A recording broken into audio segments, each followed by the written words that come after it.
এটাকে বলে কোমরের রেড ফ্ল্যাগ সাইন। যেই সাইনগুলো থাকলে রোগীকে অবশ্যই ডক্টরের কাছে যেতে হবে। 20 বছরের কম অথবা 55 বছরের বেশি এই ধরনের রোগীদের যদি হঠাৎ করে কোমর ব্যথা হয়, এটিকে অবশ্যই চিকিৎসকের কাছে যেতে হবে। কারণ 20 বছরের আগে সাধারণভাবে কোমর ব্যথা হওয়ার কথা না, যদি কোনো রোগ না থাকে। 55 বছরের পরে যেহেতু বয়স বেড়ে যাচ্ছে, হঠাৎ করে কোমরের ব্যথা কোনো রোগ হওয়ার সম্ভাবনা রয়েছে, চিকিৎসকের কাছে যেতে হবে। যদি কোনো রোগীর কোমরে ব্যথার সাথে সাথে জ্বর থাকে, ক্ষুধামন্দা থাকে, যদি কারো ওয়েট কমে যায় ধীরে ধীরে শরীরে, তাহলে তাকে অবশ্যই চিকিৎসকের কাছে যেতে হবে।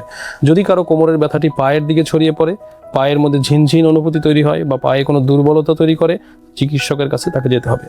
অনেক রোগী আছে যে কোমরের ব্যথার পরে হঠাৎ করে তার প্রস্রাবের কন্ট্রোলটি নষ্ট হয়ে যায় বা তার মল ত্যাগ করার যে কন্ট্রোল সেটি নষ্ট হয়ে যায়। এটা খুবই ডেঞ্জার সাইন। এরকম হলে অবশ্যই তাকে চিকিৎসকের কাছে যেতে হবে। সর্বশেষ আমি যেটি বলতে চাই, যদি কেউ কোমরে আঘাত পেয়ে থাকে এবং তারপরে যদি তার কোমর ব্যথাটা দীর্ঘমেয়াদী হতে থাকে, তাহলে অবশ্যই তাকে কোমর ব্যথার জন্য চিকিৎসকের কাছে যেতে হবে।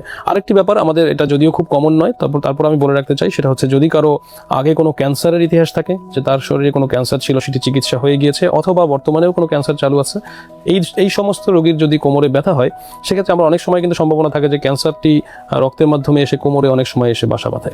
সেই ধরনের কোনো সম্ভাবনা থাকতে পারে। সো ক্যান্সার রোগীদের যদি কোমর ব্যথা তৈরি হয়, অবশ্যই কোমরের চিকিৎসক দেখাতে হবে বা একজন স্পাইন সার্জন দেখাতে হবে, কারণ সেক্ষেত্রে অনেক সময় এক্স রে বা MRI করে রোগ নির্ণয়ের একটি প্রশ্ন চলে আসে।